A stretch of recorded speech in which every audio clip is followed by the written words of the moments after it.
인생에서 무엇이 남습니까? 집, 예금, 명예? 아닙니다. 죽고 난 후라도 덕이 내 인생의 잔고로 남는 것입니다. 안녕하세요. 아마 많은 분들이 알고 계실 텐데요. 우리 법정 스님, 돌아가신 법정 스님에 대해서 제가 취재하면서 뵀던 이야기, 일화들을 위주로 말씀드리겠습니다. 아마 불교 신자가 아니시더라도 무소유라는 책, 에세이는 아마 기억하시는 분들이 많으실 겁니다. 법정 스님은 굉장히 깔끔한 분이셨고요. 그리고 삶에서 어떤 군더더기가 본인의 글처럼 군더더기가 없는 그런 삶을 사셨던 분입니다. 법정 스님의 삶을 흔히 세 부분으로 나눠서들 많이 이야기를 하는데 봉은사 시대, 불이람 시대, 그리고 오대산 시대 이렇게 세 부분으로 나눠서 얘기합니다. 봉은사 시대는 스님이 1970년대 중반까지 서울에 머물면서 글을 쓰셨던 시대고요. 그러다 스님은 1975년에 본인이 출가하신 송광사로 낙향해서 불이람이라는 암자를 직접 짓습니다. 거기서 17, 8년을 사시다가 1992년에 다시 강원도 오대산에 작은 오두막을 지어서 또 이사를 하시죠. 거처를 옮기셨던 거는 평소에 여백이 필요하다는 말씀을 많이 하셨습니다. 수행자는 항상 여백이 있어야 되고 그리고 약간 신비로운 구석도 있어야 한다 하셨는데 스님이 유명해지시면서 스님의 팬들이 많이 찾아오시고 하니까 스님은 본인의 어떤 여백을 위해서 나중에는 강원도 오대산으로 옮기시게 됐습니다. 스님의 트레이드마크 같은 무소유라는 에세이에 대해서 말씀드리면 이 에세이를 쓴 시점은 봉은사 시절입니다.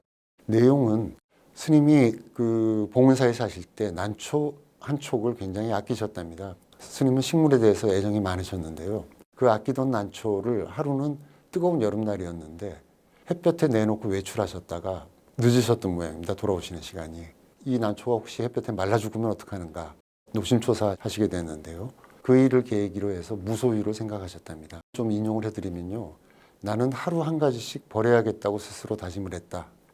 난을 통해서 무소유의 의미 같은 걸 터득하게 됐다고나 할까. 책이 나온 1976년이라는 시점을 한번 생각해 보면요. 당시는 우리 사회가 고도 성장으로 질주하던 시기였습니다. 지방에서 농촌에서 서울로 올라오는 이농 현상이 절정으로 향하던 때였고요. 그 이듬해인 1977년에는 한국이 처음으로 수출 100억 불을 달성했던 해입니다. 근데 그때 사람들이 어떤 물질적인 풍요 그리고 먹고 살기 위해서 서울로 올라오지만 고향을 떠나면서 뿌리 뽑힌 허전한 마음들이 있었거든요. 더 많은 것을 가지고 싶어 하지만 마음 한구석에서는 뭔가 이렇게 사는 게 옳은가 하는 의구심 같은 게 들 때 법정 스님은 글을 통해서 사람들의 마음을 위로를 해줬습니다.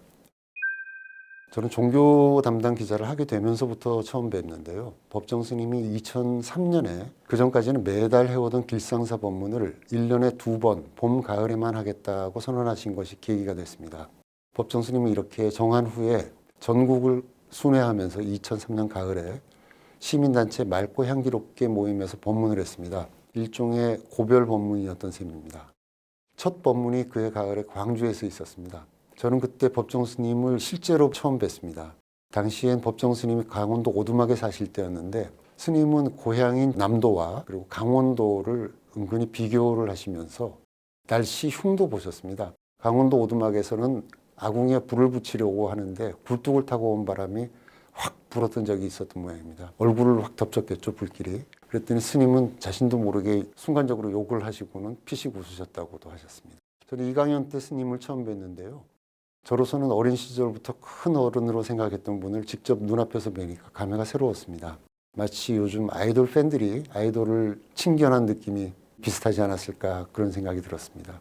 그 이후로 2004년 이듬해 4월과 10월 법회 때면 길상사를 찾아서 스님 법문을 듣고서 기사로 작성해 독자들에게 전했습니다. 스님은 백석 시인의 연인 자야로 알려진 김영한 보살로부터 고급 음식점 대원각을 시주받아서 길상사로 바꾸었습니다. 길상사는 서울 성북동 고급 주택가 한가운데 있는데요. 당시로서도 시가가 엄청난 자산이었습니다. 그렇지만 법정 스님은 당신이 무소유를 말씀하셨고 가난한 절, 가난한 청빈 이런 걸 강조하셨기 때문에 길상사가 부자절이라는 이미지로 비치는 것을 굉장히 싫어하셨습니다. 그런 점 때문인지 스님은 법문 때에만 강원도에서 직접 차를 몰고 길상사에 와서 법문하고 점심만 드시고 잠도 안 주무시고 바로 강원도로 다시 돌아가셨습니다. 일정이 스님 법문이 있을 때 오전 11시쯤부터 법회가 시작되고 법문이 시작되는데요. 스님은 그 1시간 전쯤 오전 10시쯤 길상사에 도착하셨어요. 도착하시면 골짜기 제일 꼭대기에 있는 행지실로 가셔서 차를 한잔 하셨습니다. 그 행지실이라는 이름부터 법정 스님의 그 깔끔한 성격이 드러나는데요. 보통은 절의 행정을 담당하는 분을 주지라고 합니다. 그리고 그분이 계시는 방은 주지실이죠. 이때 주자는 살주자. 스님은 이 주자를 행자로 갈 행자로 바꿔버렸습니다. 머물지 않는다는 뜻이겠죠. 이 행지실에서 지인들과 차를 한잔 나누시면서 이런저런 이야기를 나누시다가 극락전으로 내려가서 법문을 하셨습니다. 차를 마시는 시간에 스님만의 아재 농담을 들은 적도 있습니다. 한 번은 청도 운문사의 비구니 스님들이 찾아온 적이 있었습니다. 법정 스님은 손수차를 우려내서 그 비구니 스님들께 나눠주면서 이 차는 여성들, 걸들이 좋아하는 차라고 하셨습니다. 좌중이 다들 어리둥절해서 이게 무슨 말씀인가 하고 있는데 스님이 덧붙이시더군요. 이 차 이름이 보이차예요. 보이 걸 할 때 그 보이라는 말씀을 하시더라고요. 그제서야 좌중은 스님이 농담하시는 줄 알고 다 웃었죠. 스님은 살아생전에는 이 길상사에서 주무신 적이 없었고요. 입적하신 후에 이 행지실에서 하룻밤을 머물렀다가 영결식과 다비식을 위해서 송광사로 이운됐습니다. 영결식 풍경도 법정 스님다웠는데요. 제사 상에도 과일도 거의 올리지 않고 단출하게 했고 그 문짝 위에다가 스님의 법부를 놓고 입으셨던 옷을 그대로 덮어서 그대로 다비를 했습니다. 스님의 평소 삶다운 마지막 모습이었습니다. 스님의 법문이 있는 날이면 성북동 일대는 저 아래 간송미술관이 있는 부근서부터 차들의 행렬이 쭉 이어졌고요. 길상사 안은 스님이 법문하시는 전각, 그 안은 말할 것도 없고 그 일대 마당 뒷뜰까지 꽉 찼습니다. 그때 경내에 여기저기 이제 스피커가 설치되어 있어서 육성을 들을 수 있었습니다. 근데 저 같은 경우는 이제 법문을 잘 듣고 잘 적어야 되기 때문에 여러 군데를 돌아다녀 봤습니다. 근데 그 중에서 가장 소리가 잘 들리는 스피커를 찾았고 그 위치는 극락전에서 행지실로 올라가는 초입에 있는 스피커였습니다. 그 스피커 아래는 마침 넓적한 바위가 하나 있어서 거기에 걸터 앉아서 메모를 속기를 했죠. 음성을 문자로 텍스트로 바꿔주는 무슨 장비나 앱이 있었다면 좋았을 텐데 그때는 그런 것도 없었기 때문에 손가락에 힘을 빡 줘서 열심히 한마디라도 놓치더라 열심히 받았었습니다. 스님의 법문은 대개 40분 안팎이었습니다. 근데 스님은 준비성이 매우 철저해서 미리 준비해온 원고를 마이크 앞에 놓고서 법문을 하셨는데 모르는 사람이 보면 스님은 즉석 법문을 하시는 것처럼 느껴졌습니다. 왜냐하면 거의 원고를 보지 않으셨거든요. 근데 스님은 대개 2가지 주제를 정해서 그날의 법문 40분을 채우셨습니다. 그냥 듣고 있으면 이게 A 주제를 향해서 오늘의 저 강세가 있으신 건지 아니면 B 주제에 강조점이 있는지 헷갈릴 때도 있었는데 제 나름으로는 방법을 개발을 했습니다. 스님이 차를 마시고 내려오시는 길에 오늘은 어떤 말씀을 들려주십니까? 라고 여쭤보면 스님은 2가지 주제 중에 당신이 더 강조점을 두는 주제에 대해서 살짝 힌트를 주십니다. 그러면 그 본문을 받아 적을 때 그 주제에 초점을 맞춰서 쓰게 돼서 조금 더 한결 편해졌습니다. 대개 그 주제라는 건 하나는 시사적인 이야기고 하나는 불교적이면서 우리가 인생을 살아가는데 생각할 거리를 던져주는 그런 내용들이었습니다.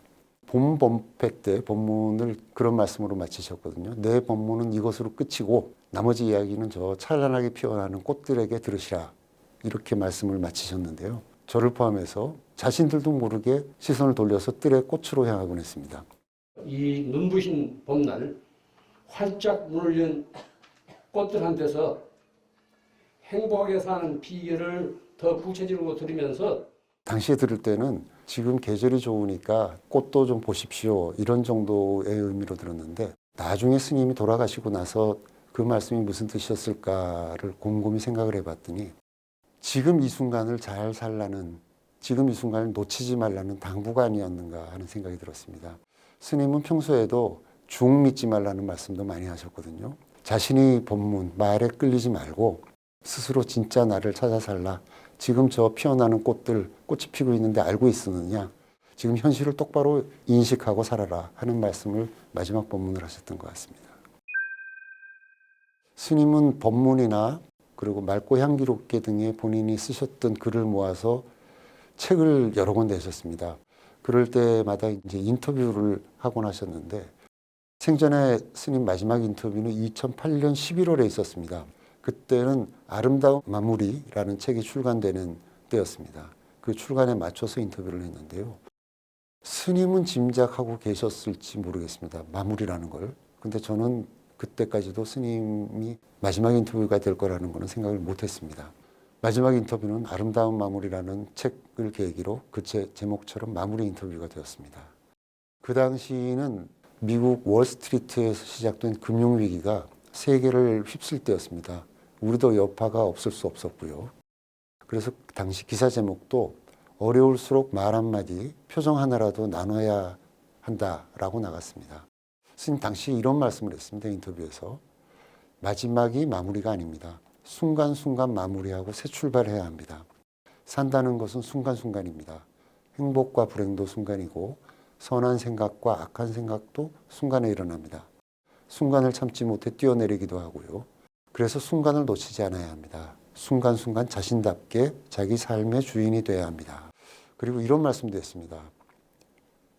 제가 여쭤봤거든요. 그럼 스님은 순간순간을 그렇게 다 삶의 주인으로 사시느냐 여쭤봤더니 스님 답이 솔직히 저도 24시간 내내 깨어있지는 못합니다. 하루에 5분의 1이나 6분의 1이 될까 말까. 그래서 늘 끊임없이 나는 누구인가를 스스로에게 묻고 있습니다. 당시 고승으로 추앙받던 분이 하기 힘든 굉장히 솔직한 토로셨습니다. 그리고 이 인터뷰 당시에 스님은 전화조선일보에 선물을 하나 약속을 해주셨습니다. 당시에 김수환 추기경님의 건강이 많이 안 좋으셨습니다. 생전에 김수환 추기경님은 법정스님, 강원룡 목사 등과 교류하면서 서로 성당과 절을 방문하기도 했습니다. 그런 모습이 국민들에게는 종교 간 화합, 평화의 상징처럼 좋은 모습으로 보였고요.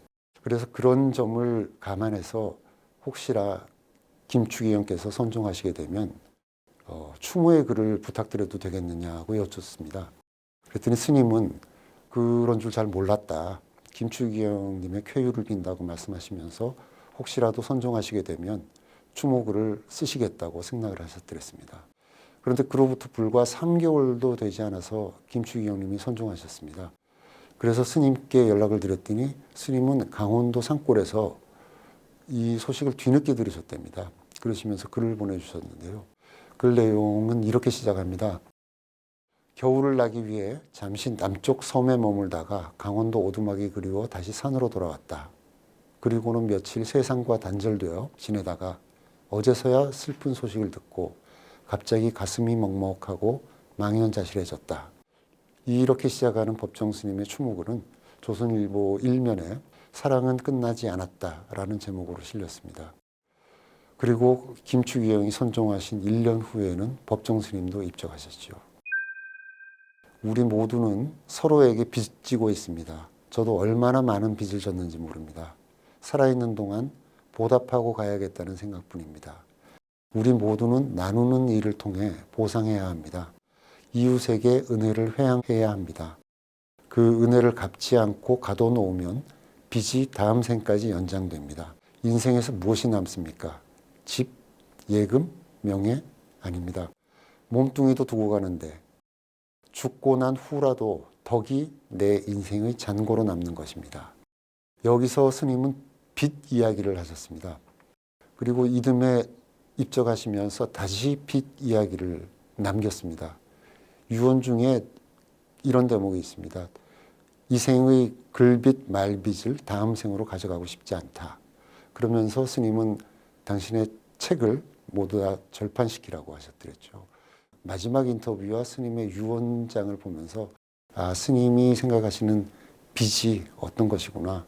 순간순간 어떻게 마무리를 해야 되는구나 하는 걸 다시 한번 느꼈습니다.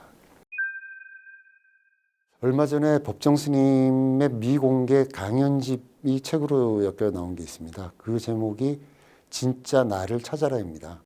그 제목이 법정스님이 지금 사람들에게도 해주고 싶은 말씀이 아닐까 저 혼자 그렇게 생각을 합니다. 거기에 실린 한 대목을 읽어드릴게요. 정보화 시대라는 것은 피곤한 거예요. 거기에 속지 마세요. 편리한 것도 있지만 그 때문에 우리가 얼마나 많은 것을 빼앗겨요. 극장에서도 전화가 울리고 휴가지에서도 전화가 울립니다. 잠시 쉬고 싶어도 귀찮게 달달 부릅니다. 법정 스님이 강연에서 이 말씀을 하셨던 때가 1997년입니다.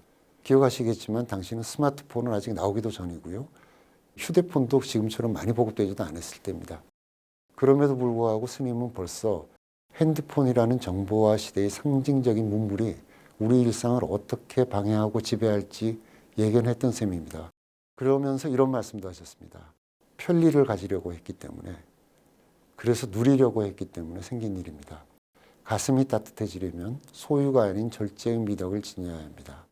결국 여기서도 다시 드러나지만 법정 스님의 무소유는 다시 이야기하면 절제입니다. 스님의 말씀을 빌리자면 맑은 가난, 그리고 스스로 청한 가난입니다. 필요한 것 이상을 누리려 하지 않고 절제할 줄 아는 삶이 무소유라는 것이죠. 그리고 그 목표는 절제를 위한 절제가 아니라 진짜 나가 무엇인지를 알아가기 위해 필요하지 않은 것은 절제할 줄 알아야 한다는 뜻이었습니다. 강연집에는 이런 말씀도 있습니다. 공존과 공생을 이루려면 이제라도 속도를 늦춰야 합니다. 천천히 흘러야 합니다. 삶은 미래가 아닙니다. 바로 지금 이 순간이에요. 지금 이 순간을 살 줄 알아야 합니다. 스님이 지금 살아계신다 해도 역시 같은 말씀, 바로 지금 이 순간을 살아야 할 줄 알아야 한다. 더 많은 얘기는 앞으로 피어날 꽃들에게 들어라 라고 말씀하실 것 같습니다.